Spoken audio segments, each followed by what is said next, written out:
All right, what's up? What's back. up? We're back, bevies, as usual. All right. Thom and Eric show.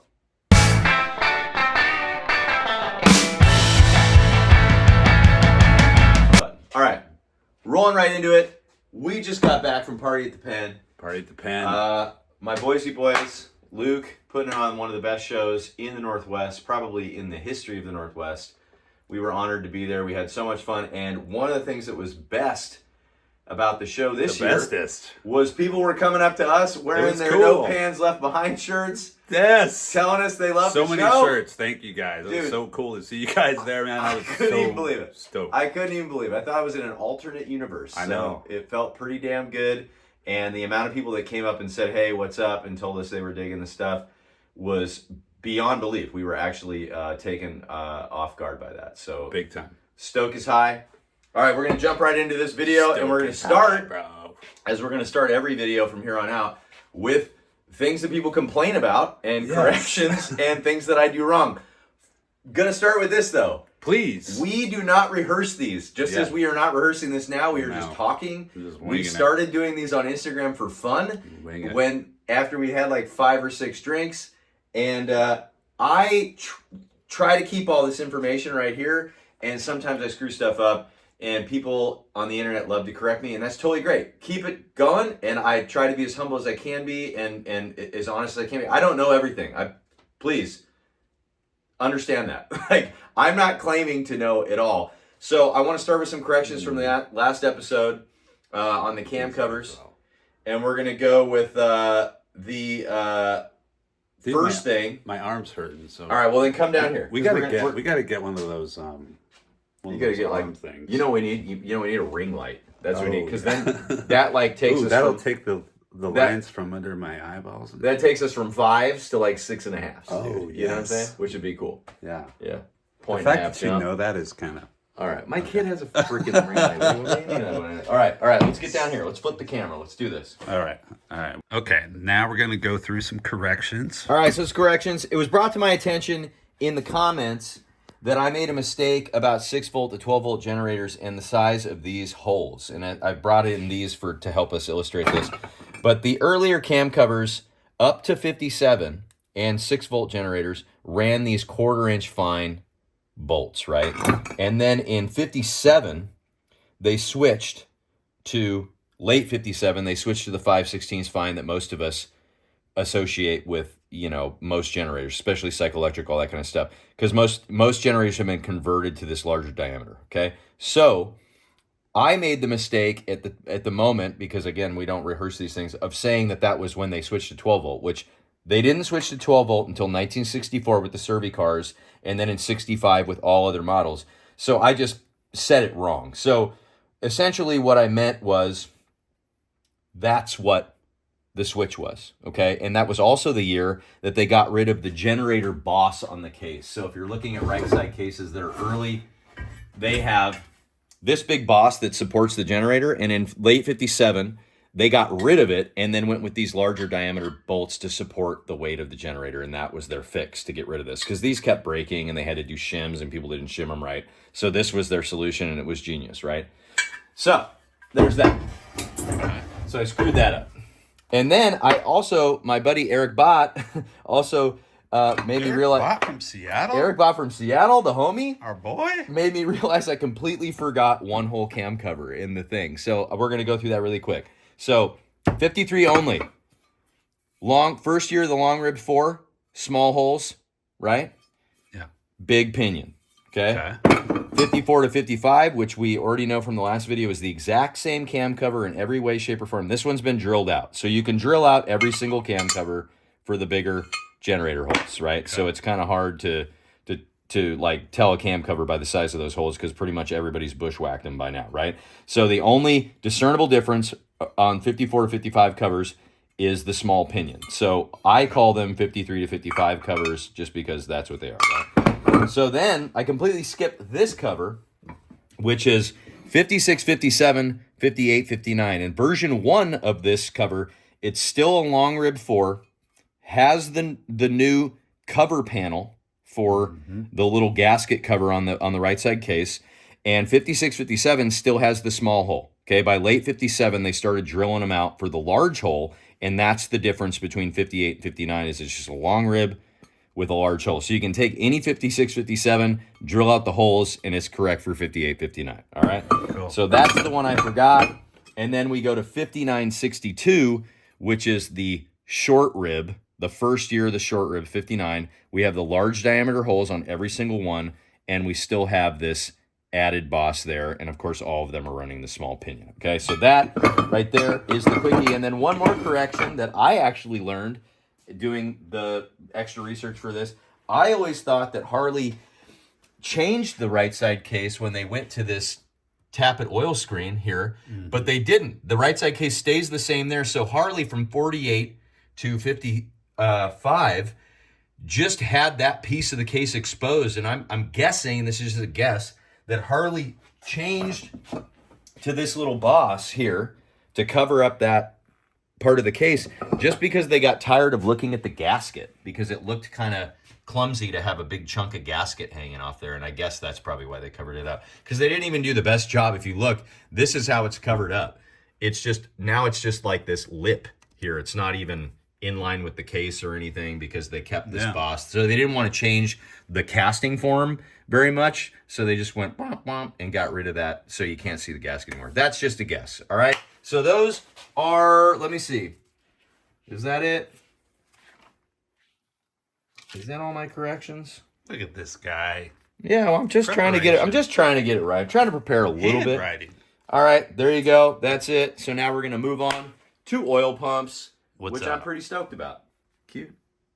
I don't really. I try not to look at. Are we diving into it? Yeah, let's go. We're talking about oil pumps tonight. All right.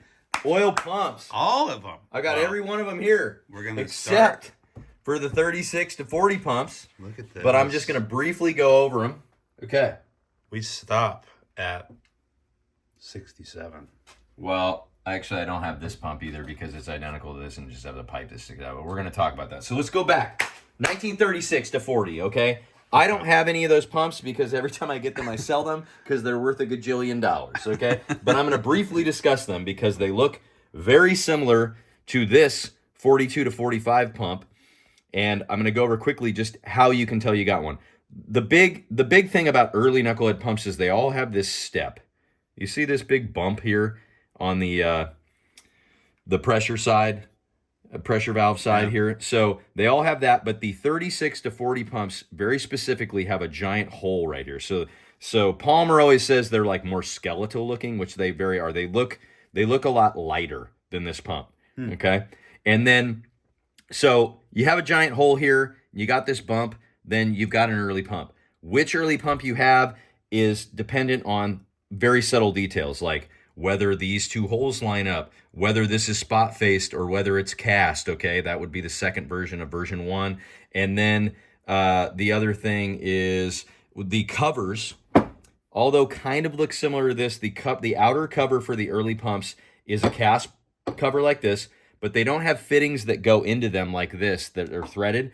The return fitting is actually cast into it. So the flare fitting is part of the cover. That was obviously a horrible idea, so they stopped doing that in 41. And so we're going to fast forward through all that because if you have one of those pumps, most likely you know it, and it's probably not on your clapped out chop or panhead. It's probably in a museum somewhere. So we're not going to spend all the time with those. If I ever find some, we'll do a different video on just the early pumps. And like I said, whenever I get them, I sell them because they're worth a load of money. So, boom. 4245 pump. We're going to start with this guy. All right. Now I'm going to briefly talk about a 1-year only pump, which is the 1941 Knucklehead pump, which is identical to this pump in every way, shape, or form, except this boss right here that comes up at this angle that is for the chain oiler, the primary chain oiler, is machined flat. So the little chain oiler screw, which you see right here that goes into all these pumps, comes straight in at a 90-degree angle, as it does on all the early pumps, but the early pumps have a big cast boss here, and the 41 only has a machined flat right there. So that's very easy to tell. Otherwise, it's identical to this pump. All right, now we're talking about 42 to 45 pumps. Now, this is the second year of the centrifugal rotor style pump. Okay, so basically this is a 3-piece system, 4 if you want to include the proprietary gear for it.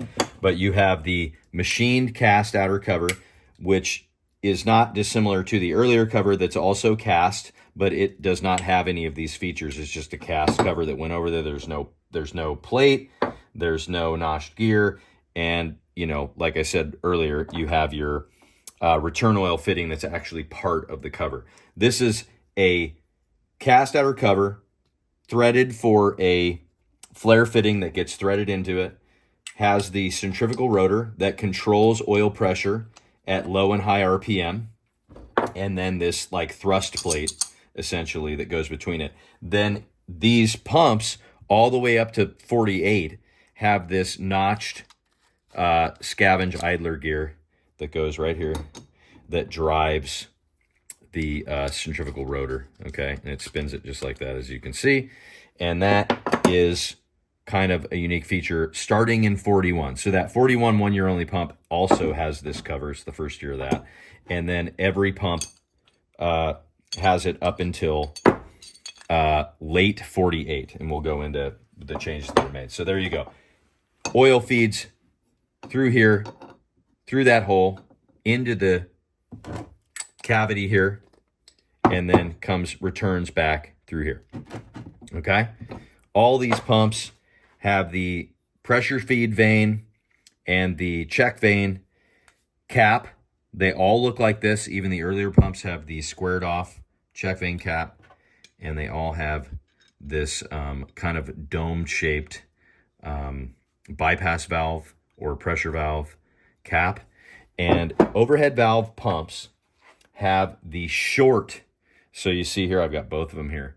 This, if you have the long one here, this is for side valve. So you never want to run these in overhead valve, or you'll screw up your flatheads forever. Yeah, flatheads forever, whatever. But don't run the flathead pressure screw in an overhead valve pump. You can see it's much shorter in the overhead valve pump.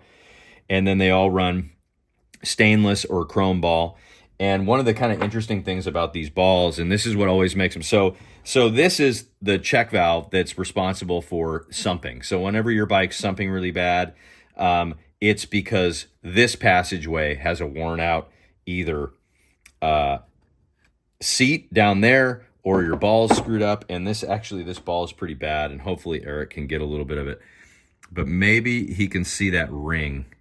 Can you see the ring forming around there? See if you can zoom it. You've got all these fancy new cameras. Can you see it? I think so. Can you see that double ring? There's like a double ring. Can you go to macro? Is there a way to go to macro where we can actually like get in there? Ooh, look at that. Oh, look at that. Holy moly. Oh my God, look at my fingernails. Yeah. All right, so see that ring? So this ring is very problematic, and Harley will attempt to fix this many times throughout the generations of oil pump. But as you can see right there, so the problem with the ball is the ball likes to seat, but it also is round, so it likes to spin. So like anything you can imagine, like the ball sits there and it kind of wears in a certain location, and then it might spin a little bit, and then that oil pressure can get past the check valve, and then you get sumping. Or even in the pressure system, you also get pressure bypass, and it can mess up the pressure regulation that you're trying to do with these adjustments. So we'll get to it, but they try to fix this, but they realize that this is a problem after a while. And so they're running stainless steel balls, which are less prone to rusting. But I believe originally they were running chrome balls, but always try to run a stainless ball just because it's less prone to rusting. But so that's what you're looking for in all your overhead valve pumps. You're looking for spring that kind of looks like this, ball, this pressure regulating screw, which with Knuckleheads has very specific adjustment depths in this vane. So always be conscious of that. If your Knucklehead's over oiling to the top end, pop this cover first. That's the first thing you should look at. The second thing you should look at is how well was your top end sealed up? Probably not well. And so doing whatever you need to do here is never going to fix it. Sad but true fact. All right. And then your check ball has springs that kind of look like this. And there's also a ball in the bottom of there. And then this cover just kind of locates the spring. So that's kind of consistent throughout all the pumps. All right, so then moving on. That's 4245. The last year of this bump that you see on the bypass valve part of the body. So you see that bump, you know you're 45 or earlier, okay? Then moving on to our 4647 pump. Some of you that are familiar with these pumps might realize that this looks just like a 4849 pump, but the difference between these two pumps here and here is really happens back here. And so what we have, and hopefully you can see it in the video, the 4647 Knucklehead pump still has the very shallow feed gears, okay? So this is the feed side of the pump, the side that presses against the case. This is the scavenge side of the pump, the side that receives the cover. And you can see with Knuckleheads, they were running much shallower gears. I believe that's 1/4 inch is what they call those gears. You have the small diameter idle shaft. Basically, you see we gotten rid of the bump. You can see there, no more bump. Our bypass vein just comes straight out. Same cap, same domed cover. We're still running the plate and the rotor cover in 4647. So we still have that and the shallow feed gears. Then we go to Panhead, which is his 4849. So we still have horizontal, like there's no bump. Everything's the same here. Same scavenge gear depth. Same pins, because we're still running the, up until late 48, we're still running the centrifugal rotor to regulate pressure at low RPM, high RPM. But then we've increased the feed gear side quite dramatically. Okay, so this is the first generation of the Panhead pump. And so what's happening at this point is with the early Panheads, they realize that the centrifugal rotor is screwing things up. So they decide in late 48, and I believe it's the last 75 48 Panheads, have the centrifugal rotor delete. So the earlier covers have this machined area for the rotor. So starting in late 48, they do the 49 cover, which as you can see in here is not machined, and the rotor definitely won't go in there. So that's the it's just left rough cast, right? And so what they do is they don't change the oil pump in any way. They block this hole off that feeds into the rotor, and they block this return hole off. See, the return hole is blocked as well. Not that you really need to block that hole off, because if oil can't get in, it certainly can't get out. So really the hole that's important to block off is this one. So if you have, essentially they put out a shop dope in 48 saying that all dealers should remove the rotors from any Panheads that were coming in, because it was screwing things up. And I'm not going to get into all the details, but you had to change the oil rings and a bunch of other things. There was a lot of problems with that centrifugal rotor. So they got rid of it, and they had to modify this plate, but they still had these covers, and they needed to keep everything aligned for the oil return line, so they needed to keep all that spacing the same. So they just kept it all like that. No more studs aligning there, because this doesn't do anything, so they don't care about it anymore. And so there you have 48, 49. So by 49, none of them have this. All 48s had the rotor up until the last 75. Then we go to 5052, which from the outside looks really similar. So I'm going to keep those together because those are for something different. Okay. From the outside looks very similar, but as you can see just by looking down, we no longer have this return hole, and we no longer have this feed hole here. And this is the first year of the aluminum plate that most of us have on our choppers, right? So this is the first year of that cover. Really early covers, if you want to geek out, see this little diagonal or this little rectangular boss there? So that's not there. It's just a dome on the very earliest 50 covers. And And nobody really knows how long that lasted, but there's a really good chance that it was just 50 only. You would have seen that, or it might have even just been a few months in 1950 that they did not have that reinforcement right there. I can't tell you why or anything like that. So otherwise, the pump between these two, so the pump body exterior-wise looks very similar. We no longer have the cast cover. We no longer have the plate, so we don't need the pin bosses. We don't need these two holes. But other than that, the aesthetic look of the pump is identical, right? It's the same. We still have the flat here. It's all machined the same. We still have the exact same feed gear depths, the same idle shaft diameter, and everything else is the same. We have our new cover, and a lot of people don't realize this cover. Oh shoot, compressor's on. Compressors. Right. All right, that's a bummer. So this plate is supposed to have straight cut threads. So most people have modified this and put like 1/8 inch NPT threads or 1/4 NPT threads here.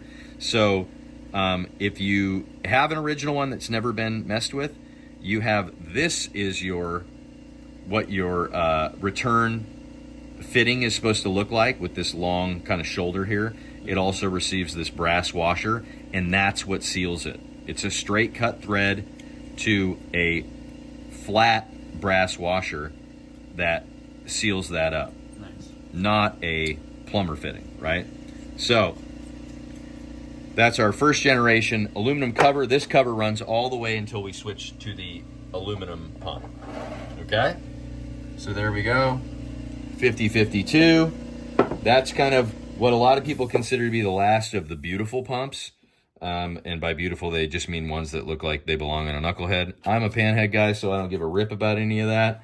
Let's just get these out of my way. This is my favorite pump, and this is the late 52 to 54 pump, and it's very unique. It's one of the most unique pumps out there, and one of the things that really pops off right out the gate is these bypass and check valve covers, which are both the exact same cover. They are universal, so you can take, this one out and put it in here and all that kind of stuff. They have a lot of unique features.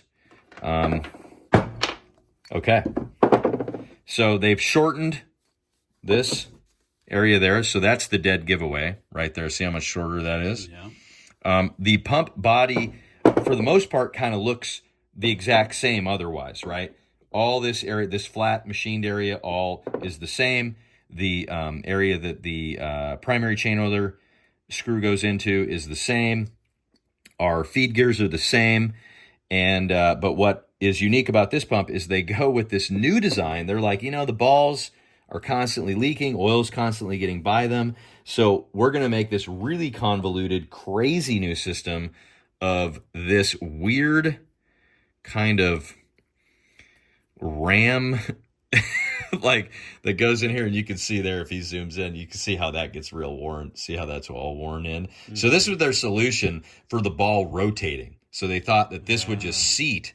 And so what it does is you have the spring. This is a very unique spring only for 52 to 54. And you can see it's the only kind of like tapered shaped spring that there ever was in a pump.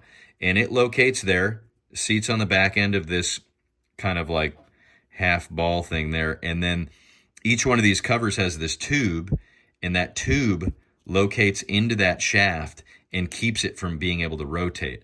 But what happens is these just get worn in, and then anything that gets between that surface and the seat just lets oil by. So it really didn't make anything better. But that's what the bypass side looks like. And then the check side, same thing. We have our lower pressure spring there, same little doodad, and our same top. And these ran to 54, and then by late 54, so that's kind of like the most unique panhead pump, if you want to get into that kind of stuff. In late 54, they come out with the pump that most of us are familiar with panheads, and that is this style pump. You can see that the bypass side is basically the same. It's a little bit longer, right? And they've done away with balls and anything like that altogether. And this is the first generation of this kind of cylindrical valve, right? And they've got a higher pressure spring. They've got this very unique outer cap, this domed cap with the brass crush washer. And that's what goes in there. And that's what's basically controlling the pressure regulation. Same cover cap here, same deal, same spring here, or similar looking spring. I do believe the spring might be a little bit different than that one. But essentially what we're looking at here is the first generation of the pump that runs from late 54 to 62 has the same diameter idler gear shaft as all these other pumps. Okay, see? And then in the only difference between late 62 to 64, same pump in every way, except they've increased the diameter of that shaft quite significantly. Okay, as you can see there. See how much bigger it is, right? But otherwise, same cap, same valve, same spring, same everything there. And it's still a ball in here. So when you're sumping really bad, it's your seat in there that's worn out or your ball that's worn out. So same problem with every other pump. And they make tools that that recut those seats. I'll actually grab one because I have one right here. If you don't own this tool, it's super cool tool. There's a million little tools for it. You can either take an old ball and smack it, or you can get this really neat little cutter, and that's just got like little teeth in there. And what that does is these two caps thread into the two different style pump bodies right here, and then you just basically with your fingers, it's knurled, and you just recut that seat, and that really helps with the sumping. Then you drop a new ball in there and you're good to go. But if you're sumping really bad, that seat's worn out or your ball's worn out or a combination of the two. Same thing here with your pressure side. So always good to kind of freshen both of those up. This style tool basically does the same thing, but what it does is burnish it. And you can see that the burnisher is actually getting worn in right there. So that's kind of exactly what's happening to your ball, right? So that's kind of like a fix that, you know, is really no better than just taking an old ball like that and just putting a drift in there and smacking it, and that would kind of do the same job. So those are those two pumps, and then by the time we get to 65 to 67, which is the last version of the cast iron pump, it is identical to this pump in every way with the larger idle shaft. But what they've done here, starting in 65 with the electric start, is the chain oiler is now a pipe that sticks out of here. And as you can see, this is a unique cover that allows the pipe to stick out here. It's just a little like 1/8 inch diameter pipe that comes out, and there's a hose that goes into that and goes into the primary. So that is the only thing. So if you have that pipe sticking out of your pump, then you have a 65 to 67 pump. And then by 68, we go to what I consider to be the ugliest, lamest pump and the worst, least durable pump, which is the aluminum high flow pump, which there's one there, there's one right here, and that's essentially what they look like. So if you've got one of those, then for the first time ever, for the first time since 1948, they then increased the size of the feed gear again to about 1/8 of an inch deeper. And I believe the scavenge side gear stays the same. So you can run the later scavenge gears. Of course, I'm just talking out of my ass right now, so somebody on the internet is probably going to tell me I'm wrong. But I do think that the scavenge gears are the same depth, but they're also big shaft. But the thing about the aluminum pumps is anything gets in an aluminum pump and it's just going to destroy it. Whereas this pump is 1,000 years old and probably has had 1,000 things get in it. And look, you could, I mean, I wouldn't run this one, but they can get a little bit scored up, but one little piece of metal gets in these aluminum pumps and they're garbage. So I'm definitely not an aluminum pump fan on any motorcycle. And there you have it, guys. That's about as fast as I could do it. All right. Oil pumps. That's it. Panheads forever.